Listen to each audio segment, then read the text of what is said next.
Amen, alléluia, gloire à Dieu. Voilà, je vous invite à prendre la parole de Dieu. Lucien va le mettre. Ça se trouve dans le chapitre 22 d'Ézéchiel. Ça se trouve, on va lire verset 30-31. Mais pour mieux le comprendre, si vous pouvez faire votre culte personnel, c'est dans tout le chapitre 22. Il est dit au chapitre 22, le verset 30, « Je cherche parmi eux un homme qui élève un mur, qui se tienne à la brèche devant moi en faveur du pays, afin que je ne le détruise pas, mais je n'en trouve point. Je répandrai sur eux ma fureur, je les consumerai par le feu de ma colère, je ferai retomber leurs œuvres sur leurs têtes, dit le Seigneur l'Éternel. » Amen. Donc Dieu, il est dit, Dieu cherche un homme. Quand il dit homme, il dit femme. Amen. Dieu cherche un homme, une femme. Se tenir à la brèche, c'est se tenir en intercession. Et c'est ce que nous avons fait ce matin, chacun de nous, en venant une demi-heure avant. On s'est tenu à la brèche. On s'est tenu en intercession devant Dieu.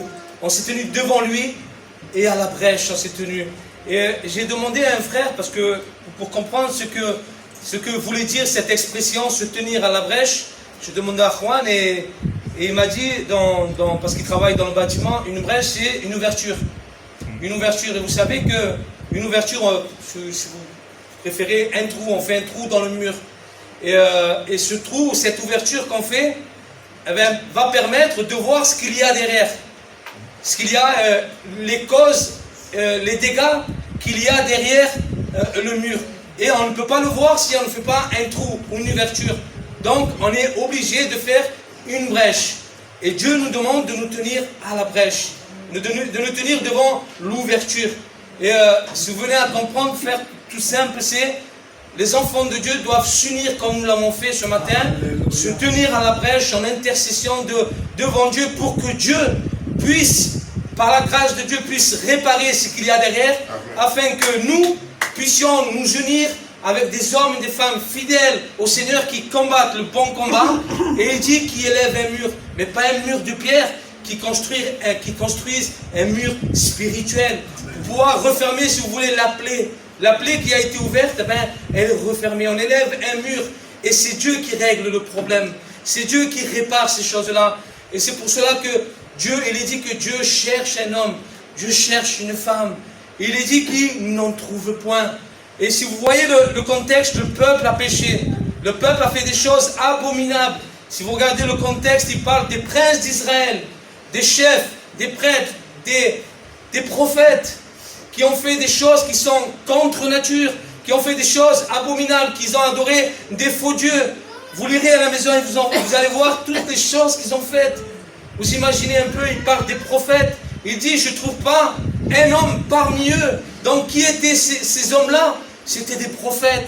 Il est dit que ces hommes prophétisaient selon leur propre cœur.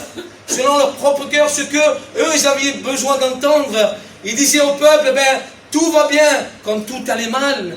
Vous savez, on a un peu des hommes comme ça, des femmes comme ça, tout va bien. Non, tout n'allait pas bien, parce que le peuple avait péché. Le peuple avait des péchés, donc il y avait une ouverture. Il y avait une ouverture, et cette ouverture, il fallait qu'elle soit refermée. Il n'y a que à se mettant devant Dieu, comme nous l'avons fait ce matin, pour que Dieu puisse réparer cela, les dégâts qui ont été causés derrière ce mur, pour qu'ensemble, nous construisons, nous nous unissions ce matin, pour que nous élevons ensemble un mur spirituel. Amen. Je cherche des hommes, je cherche des femmes, fidèles au Seigneur, aimant la prière, intercédant. Mais il dit, je n'en trouve point. Vous imaginez un peu si Dieu au milieu de nous ce matin, il dirait, mais je cherche un homme, je cherche une femme, et je n'en trouve point. Qu'est-ce que vous direz ce matin? Comment on agirait? Mais comment, Seigneur? Comment on réagirait ce matin? Quelle tristesse devant Dieu. Mais je n'en trouve point. Pourtant, c'était des pasteurs, c'était des personnes qui prophétisaient, mais ils prophétisaient tout le contraire de ce que Dieu leur disait de dire.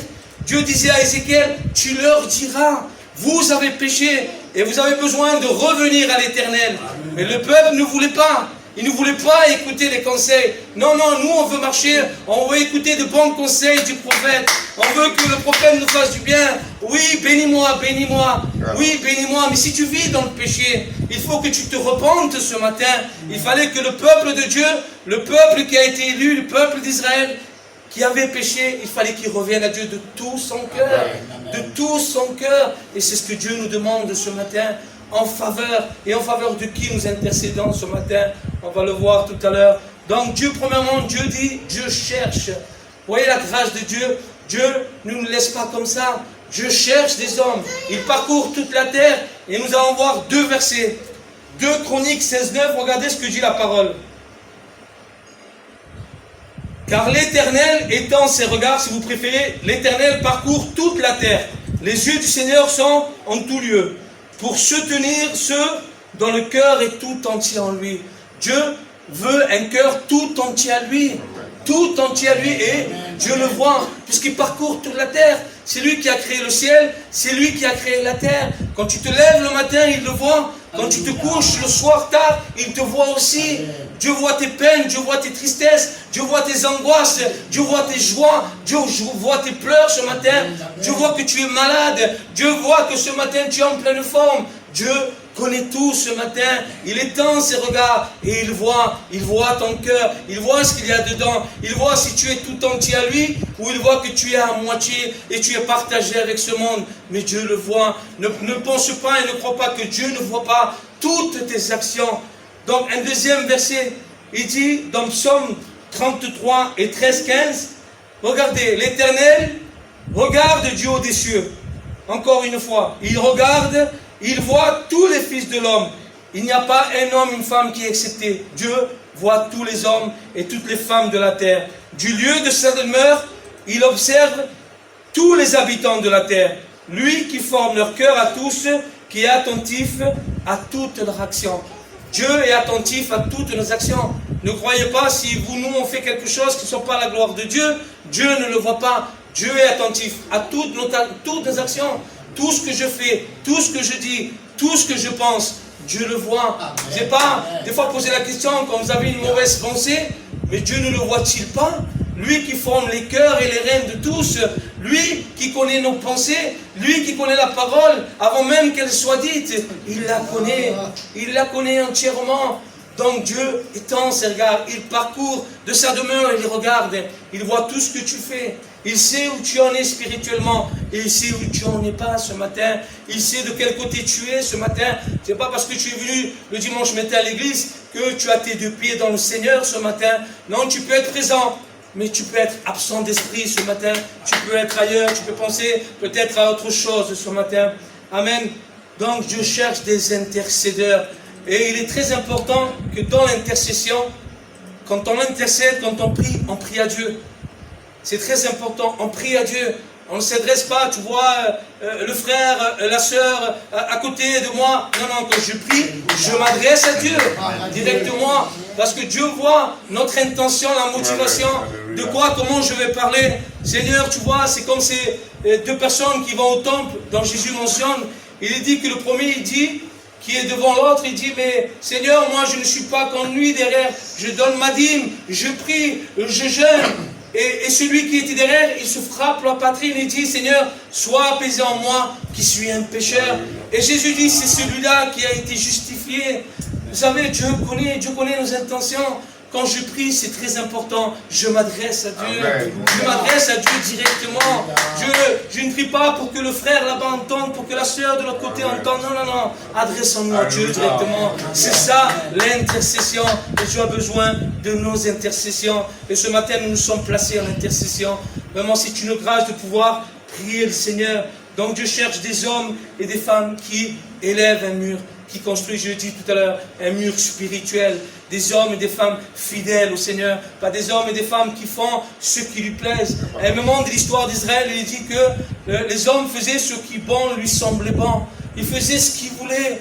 C'était n'importe quoi. Ils vivaient comme eux, ils le voulaient. C'est pour ça que Dieu a mis des prophètes, que Dieu a mis des prêtres après, que Dieu a mis des rois. Ils faisaient ce qu'ils voulaient.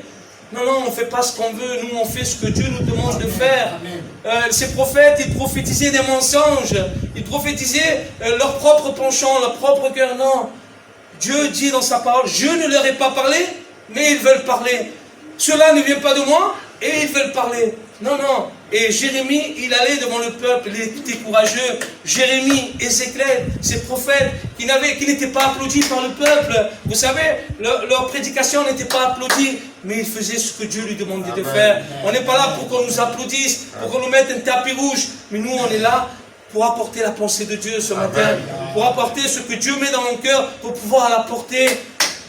Vous savez, c'est comme ça, on demande à Dieu la pensée du Saint-Esprit. Seigneur, qu'est-ce que tu mets dans mon cœur? Mon Dieu, je ne suis pas là pour te faire du bien ou pour te faire du mal. Le but ce matin, c'est d'apporter le conseil de Dieu. Et c'est ce qu'ils prophétisaient, c'est ce qu'ils voulaient eux-mêmes. Est-ce que voulez-vous entendre quelque chose qui vient de l'homme ou quelque chose qui vient de Dieu ce matin?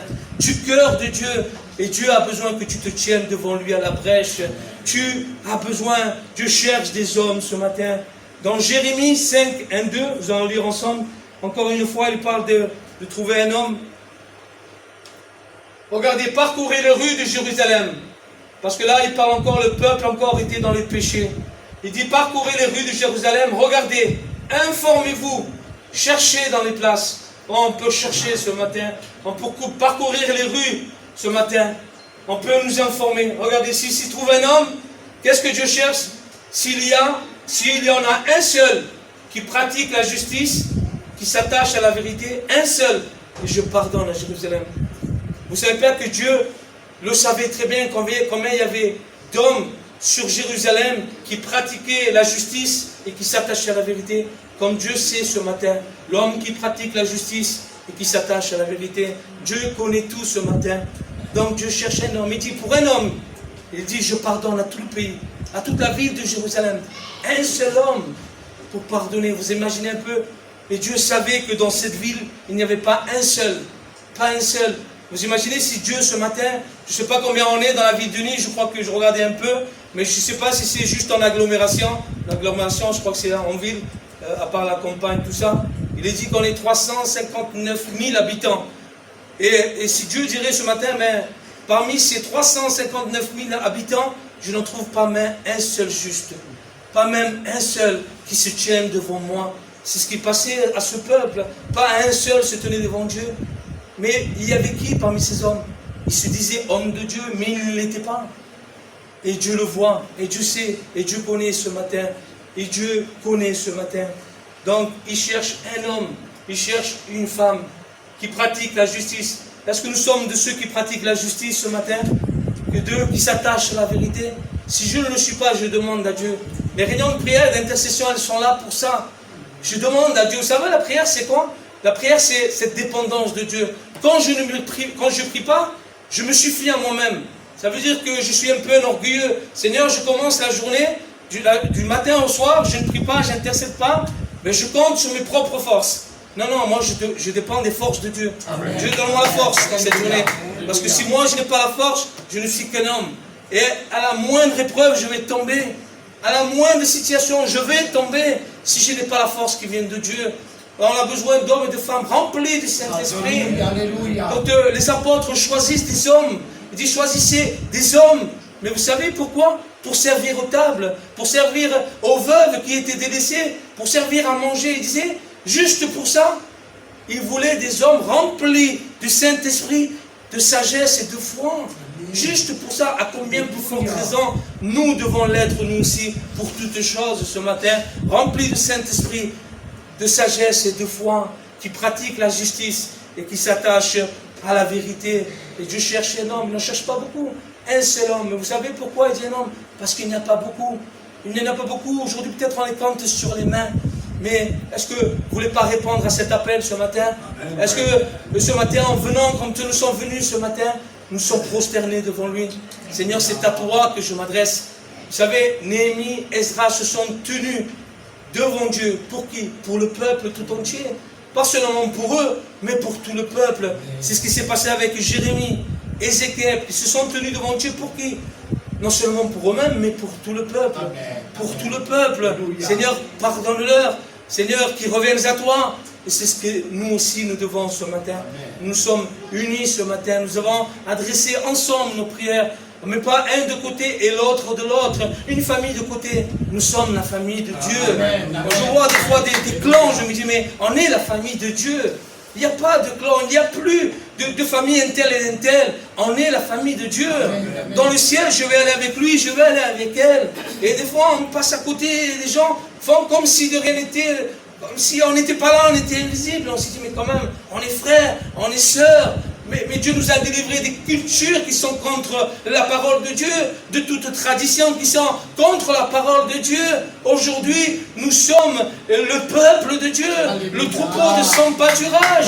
Ensemble, nous allons aller dans le ciel. Si je peux pas voir le frère qui est ce matin-là, la sœur qui est là, mais n'oublie pas, elle sera avec toi dans le ciel pour l'éternité. Si tu ne veux pas la voir, si tu ne peux pas lui pardonner, mais comment tu vas aller avec lui dans le ciel ce matin? Comment tu vas la voir pour l'éternité? Elle va t'agacer peut-être, il va t'agacer peut-être, mais examinons nos vies ce matin.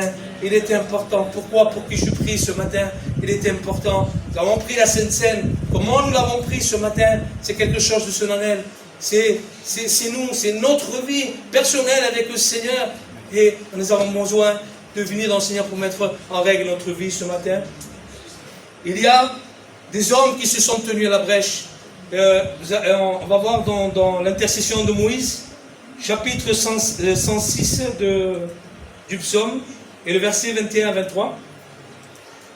Regardez, le peuple, encore une fois, tous les miracles et les prodiges que Dieu a fait au milieu d'eux, mais regardez ce qui se passe. C'est comme si Dieu faisait un miracle dans ta vie, il te guérissait de ta maladie, et de suite après, regardez, ils oublièrent Dieu, leur sauveur qui avait fait de grandes choses en Égypte. Des miracles dans le pays de Cham, des prodiges sur la mer Rouge. Et il parla de les exterminer, mais regardez, mais Moïse, mais vous pouvez mettre votre nom ce matin, et moi y compris, mais Moïse, son élu, qu'est-ce qu'il a fait? Il s'est tenu à la brèche devant lui pour détourner sa fureur et l'empêcher de les détruire. Moïse s'est tenu à la brèche. Moïse a intercédé. Il s'est tenu devant le peuple. Il s'est tenu devant Dieu, pour le peuple. Pour le peuple. Et pour le comprendre mieux, on va voir le chapitre 32 d'Exode pour comprendre mieux cette histoire. Mais Moïse s'est tenu à la brèche. Est-ce que vous ne voulez pas être comme Moïse qui s'est tenu à la brèche ce matin? Moi, je veux mettre mon prénom dessus. Je veux mettre mon prénom. Moi, je me suis tenu à la brèche. Mais pas pour dire que non, je me suis tenu par humilité.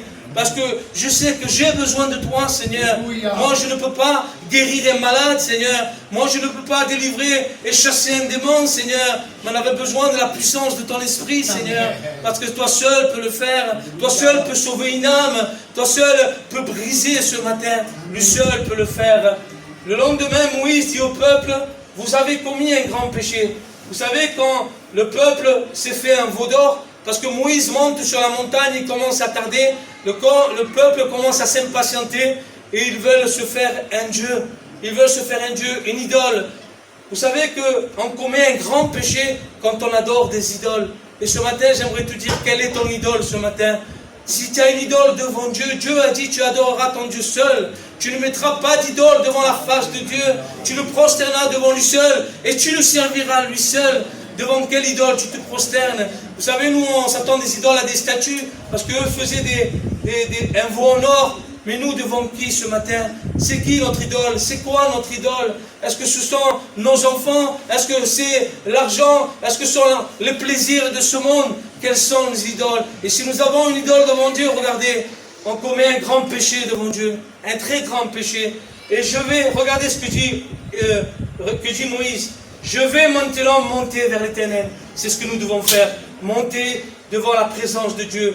J'obtiendrai peut-être le pardon de votre péché. Moïse retourna vers l'Éternel et dit, ce peuple a commis, encore une fois, je le répète, un grand péché. Ils se sont fait un Dieu d'or. Pardonne maintenant leur péché. Regardez ce qu'il dit. C'est important.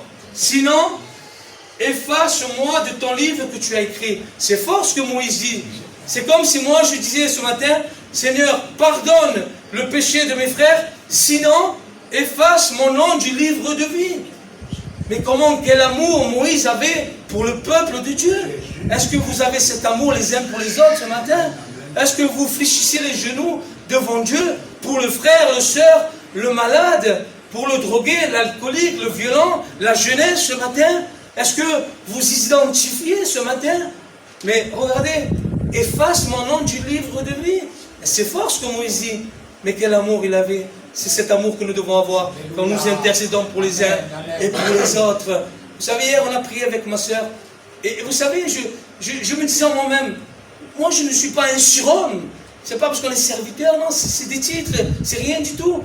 Moi je m'identifie avec Juan à la prière. Je dis, moi je ne suis rien du tout. Moi je prie, je suis comme vous. Je suis comme eux, je m'humilie parce que moi-même, j'ai besoin de Dieu. Et on demande à Dieu, vous savez, on croit parce qu'on est serviteur, pasteur, on est des surhommes, des surhumains. Non, non. Moi j'ai besoin, le premier, de me tenir devant la face de Dieu. Parce que la solution ne vient pas des normes. Je peux soutenir, je peux dire de belles paroles. Mais celui qui le fera mieux que moi, mais c'est le Seigneur. C'est lui qui le fera. Donc je ne suis pas là pour dire, moi je suis là, pasteur, regardez tous vers moi. Non, non. Je suis là pour dire, regardez vers lui. Regardez vers lui seul. C'est vers lui seul qu'on doit regarder. Ce n'est pas vers un homme. Un homme nous décevra toujours. Mais Dieu ne nous décevra jamais. Jamais il nous décevra. Donc pardonne mon péché. Amen. Et Moïse était un intercédeur. Et nous devons aussi être nous-mêmes des intercédeurs. Une deuxième personne qui a intercédé aussi. Et vous savez, vous connaissez cette histoire, on va le voir. C'est dans le livre de la Genèse. Vous connaissez l'intercession d'Abraham? Je crois que c'est Abraham, oui, Genèse 18, je crois. Je vais essayer de la lire vite. Ah, voilà. Ces hommes se levèrent, vous savez qu'il y avait 3 hommes qui sont venus devant Abraham, se levèrent pour partir et ils regardèrent du côté de Sodome. Abraham alla avec eux pour les accompagner. Alors l'Éternel dit, cacherai-je à Abraham ce que je vais faire?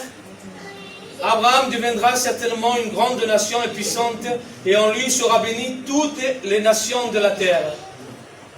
Car je l'ai choisi afin qu'il ordonne à ses fils et à sa maison près de lui de garder la voie de l'Éternel en pratiquant la droiture et la justice, et qu'ainsi l'Éternel accomplisse en faveur d'Abraham les promesses qu'il lui a faites. Et l'Éternel lui dit, le cri contre Sodome, vous savez ce qui s'est passé à Sodome et Gomorrhe? Il y avait l'abomination. Il y avait des choses contre nature, des hommes et des femmes, des hommes avec des hommes et des femmes avec des femmes. Et il y avait aussi de l'orgueil, il y avait le péché, il y avait l'abomination. C'est accru et leur péché est énorme. Et Dieu le sait. Dieu le sait quand ton péché est énorme. Dieu le sait et il veut intervenir. Dieu veut intervenir. Regardez. C'est pourquoi je vais descendre et je verrai s'ils ont agi entièrement selon le bruit venu jusqu'à moi. Et si cela ne pas, je le saurai. Les hommes s'éloignèrent, donc ces 2 hommes s'éloignent et allèrent vers Sodome. Mais Abraham, parmi les 3 hommes, souvenons-nous qu'il y avait l'Éternel au milieu d'eux. L'Éternel était au milieu de ces 3 hommes. Il dit, regardez, mais Abraham se tint encore en présence de l'Éternel. Abraham se tint encore en présence de l'Éternel. Et c'est ce que nous devons faire. Je me tiens encore dans la présence de l'Éternel. C'est ce que je disais tout à l'heure. Encore dans la présence de l'Éternel. Non encore à la présence d'un homme. J'ai besoin d'un homme. Pourtant de bons conseils qu'il peut me donner. Mais moi je me tiens encore dans la présence de l'Éternel. De lui. Parce que c'est lui qui pourra intervenir. C'est lui qui pourra me secourir. C'est lui qui pourra me sauver, me guérir, me changer, me transformer. Et vous pouvez mettre ce que vous voulez. Nous on ne peut faire rien du tout. La parole de Dieu dit, sans lui, vous ne pouvez rien faire. Si sans lui, je ne peux rien faire, donc je ne peux rien faire. Si je ne suis pas attaché à lui, je dois rester attaché au Seigneur. Amen. Donc Abraham s'approcha et dit, feras-tu aussi périr le juste avec le méchant? Peut-être y a-t-il 50 justes au milieu de la ville. Vous imaginez un peu, est-ce que vous croyez que Dieu savait combien il y avait de justes au milieu de la ville de Sodome? Moi je crois que Dieu le savait. Dieu savait combien il y avait de justes dans la ville de Sodome. Parce que je vous ai dit au début, Dieu connaît toutes choses. Donc Dieu savait. Mais ce que Dieu veut, il veut que tu viennes lui demander. Il veut que tu te tiennes devant lui. C'est ce qu'il veut. Il voit ton cœur, il voit la façon dont tu lui demandes. Il voit ta vie. Il voit comment. Vous savez, il y a un moment, Jésus dira, quand vous priez, ne multipliez pas les paroles comme les païens font. Des fois, on est en prière pour comme le temps, on dit toutes choses de prière, de quantité. Mais il dit, mais ces choses-là, ce sont les païens qui les recherchent. Les païens disent toutes sortes de paroles. Il dit, votre Père sait de quoi vous avez besoin. Non, la prière, elle doit être faite avec foi. La prière fervente juste a une grande efficacité. Ce n'est pas parce que je dis 1000 paroles que Dieu va m'exaucer. Non, Dieu sait de ce dont j'ai besoin. Il a besoin que tu lui demandes quand même. Et c'est ce qu'il dit à Abraham. Donc il dit pour un seul. Et on va continuer, on va aller jusqu'au bout, je crois. Il dit feras-tu mourir le juste avec le méchant, en sorte qu'il en soit du juste comme du méchant? Loin de toi cette manière d'agir. Loin de toi, celui qui juge toute la terre, n'exercera-t-il pas la justice? Et l'Éternel dit, si je trouve dans Sodome 50 justes au milieu de la ville, je pardonnerai à toute la ville. Donc s'il trouve 50 au milieu de la ville, je crois que, je regardais un peu, ils étaient 1 millier de personnes dans la ville de Sodome. Mais Dieu savait que parmi la ville de Sodome, parmi le millier qu'il y avait de personnes, d'habitants, il n'y avait même pas 10 justes. Vous imaginez un peu ce que je disais tout à l'heure? Dans toute la ville de Nice, dans tout le quartier de Pasteur, si Dieu dirait ce matin, dans tout le quartier de Pasteur, je ne trouve pas 10 justes. 10 justes, il n'y a pas 10 justes. Et Dieu le sait. Et Dieu le sait. Il dit, je pardonne à tout le pays, à toute la ville, mais il le sait. Et vous connaissez l'histoire après. Dieu a délivré parce qu'Abraham s'est tenu en faveur de Sodome, mais il savait qu'au milieu de Sodome, il y avait son neveu Lot. Et nous, ce matin, en faveur de qui nous nous tenons ce matin? En faveur de qui nous nous tenons ce matin? Est-ce que je sais qu'au milieu de cette génération perverse et corrompue, méchante de ce monde, il y a mon fils, il y a ma fille? Est-ce que je me tiens devant Dieu parce que je suis malade ce matin? Est-ce que je me tiens devant Dieu parce que j'ai besoin de délivrance? En faveur de qui tu te tiens ce matin? Abraham, Moïse s'est tenu en faveur du peuple. Abraham s'est tenu en faveur de Sodome. Mais il savait qu'il y avait son neveu au milieu de Sodome. Et nous savons que nos enfants, les personnes que nous aimons, sont au milieu de ce monde. Nous avons besoin d'intercéder ce matin. On ne doit pas laisser nos enfants dans ce monde qui va périr, ce monde qui meurt dans leur péché. Nous avons besoin de la grâce de Dieu pour qu'il agisse ce matin. Mais pour trouver cette grâce, on a besoin de se tenir devant lui, de fléchir les genoux devant lui. Daniel était un homme de prière. Il fléchissait les genoux devant Dieu, matin, midi, soir, malgré l'interdiction du roi. On lui a interdit, non, tu ne prieras pas. Tu ne prieras pas ton Dieu, mais tu adoreras le roi, je sais pas, la statue, le roi Nebuchadnezzar. Non, non, moi je prierai mon Dieu. Moi je prierai mon Dieu. Personne ne m'interdira cette faveur et cette grâce de me tenir devant lui. Personne, comme Daniel, personne. Et vous connaissez l'histoire après. Dieu a délivré Lot du milieu. Dieu a envoyé le feu dans Sodome et Gomorrhe et les a consumés. Comme Dieu peut nous consumer ce matin. Comme Dieu peut nous exterminer ce matin si nous ne revenons pas à lui. Parce que Dieu fait grâce à celui qui revient de tout son cœur à lui. Revenons à lui ce matin. Nous avons besoin de revenir à lui de tout notre cœur. De tout notre cœur. Nous avons des jeunes qui sont là. Nous avons prié tout à l'heure pour un jeune. Je l'ai vu dans un état lamentable. J'ai eu pitié dans mon cœur. Nous avons prié pour lui. Nous avons des jeunes. Nous avons ce groupe de jeunes qui est là. Nous avons nos enfants. Nous avons cette jeunesse, nous avons les quartiers. Tous les jours, Joël dit, tous les jours à Coblière, il y a des bagarres. Pourquoi? Il y a des trafics de réseau. Il y a des gens qui meurent à cause de la drogue. Ils tuent des jeunes personnes qui sont là devant, qui sont en train de guetter. Et qu'est-ce que le peuple de Dieu fait? Mais le peuple de Dieu est appelé à se tenir à la brèche, en l'intercession. Fléchissons les genoux devant Dieu ce matin. Fléchissons les genoux devant Dieu. Amen.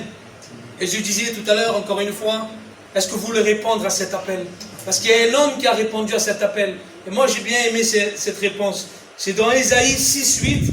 C'est la vocation, l'appel d'Ésaïe, comme Dieu nous appelle, chacun dans la fonction, dans le rôle que Dieu nous a donné. Amen.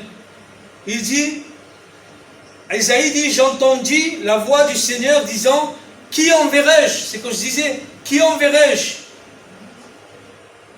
Et qui marchera pour nous? Et Ésaïe, et encore une fois, mets ton prénom. Ésaïe dit, je répondis, me voici, envoie-moi. Est-ce que vous pouvez répondre à cet appel ce matin? Amen. Et dire au Seigneur, Seigneur, me voici, envoie-moi, Seigneur. Alléluia. Mon Dieu, me voici, envoie-moi ce matin. Envoie-moi, Seigneur, le monde a besoin de l'église de Dieu. La grâce, elle est toujours là. Vous savez, quand l'église elle va être prise, l'épouse du Seigneur va être prise, il n'y aura plus la grâce de Dieu, il n'y aura plus l'église de Dieu. L'épouse ne sera plus là. Mais tant que nous sommes là, qu'est-ce que nous faisons?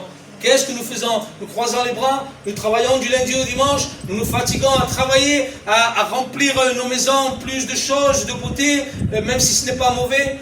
Mais tu oublies le principal, comme Marie. Marie, elle a choisi la bonne part. Et est-ce que toi et moi, nous choisissons la bonne part ce matin? Me voici, envoie-moi. Mais que ce soit cet appel dans ton cœur et dans mon cœur. Toute cette journée, médite là. Seigneur, me voici. Me voilà ce matin. Envoie-moi. Avec mes faiblesses, Seigneur, mes imperfections, envoie-moi. Je sais que toi, tu m'aideras. Je sais que tu me donneras la force, Seigneur, de combattre le bon combat. Vous savez, se tenir à la brèche, c'est se tenir au combat. Se tenir en éveil, être là devant la brèche, devant cette ouverture qui a été ouverte. Pourquoi? Parce qu'il y a eu le péché. Et le péché a fait qu'il y a eu des dégâts. Et nous avons besoin de nous unir ce matin pour que cette porte, pour cette cassure, pour que ce trou ce matin soit rebouché. Et il n'y a que Dieu qui peut le faire. Amen. Il n'y a que Dieu qui peut le faire. Amen. Et combattre le bon combat. Mes frères et mes sœurs, ne croyons pas que nous sommes tout seuls. Nous ne sommes pas seuls dans ce combat. Dieu s'est réservé des hommes. Et on va finir avec ça. Dieu s'est réservé des hommes. Dans Romains 11:5. Regardez, on va finir avec ça. Je dis donc, Dieu a-t-il rejeté son peuple? Loin de là. Car moi aussi je suis israélite, c'est l'apôtre Paul qui parle, de la postérité d'Abraham, de la tribu de Benjamin. Dieu n'a point rejeté son peuple qu'il a connu d'avance. Ne savez-vous pas ce que l'Écriture rapporte d'Élie? Donc là il parle d'Élie. Comment il adresse à Dieu cette plainte contre Israël. Donc Élie fait une plainte à Dieu. Seigneur, ils ont tué tes prophètes. Ils ont renversé tes autels, je suis resté moi seul. Il croyait qu'il était resté tout seul. Il dit, je suis resté moi seul. Et il cherche à monter la vie. Jézabel en voulait à la vie d'Élie. Elle voulait le faire mourir. Mais quelle réponse Dieu lui fait-il? Je me suis réservé 7000 hommes qui n'ont point fléchi les genoux devant Baal. Dieu s'est réservé, alléluia. Dieu s'est réservé des hommes et des femmes qui combattent dans le monde entier. On n'est pas seul dans notre combat. Mes frères et mes sœurs, on n'est pas seul dans notre combat. Dieu s'est réservé des hommes fidèles, aimant le Seigneur, aimant l'intercession, se tenant à la brèche comme nous l'avons fait ce matin. Nous sommes le peuple de Dieu et nous combattons. Mais ne croyons pas que nous sommes seuls dans ce combat. Mon frère, ma soeur, ne crois pas que tu es seul. Dieu s'est réservé 7000 hommes qui n'ont pas fait. Élie était déjà découragé, il cherchait même la mort, il voulait la mort. Mais Dieu s'est réservé 7000 hommes fidèles au Seigneur, comme il peut nous réserver à nous ce matin. Et c'est le but ce matin. Amen. Soyons de ceux qui se tiennent à la brèche, qui intercèdent en faveur de qui vous voulez, mais tenons-nous devant la brèche ce matin. Amen. Voilà, que Dieu vous bénisse ce matin. Amen. Que la parole du Seigneur puisse porter ses fruits dans vos cœurs et dans mon cœur ce matin. Amen. Soyez bénis.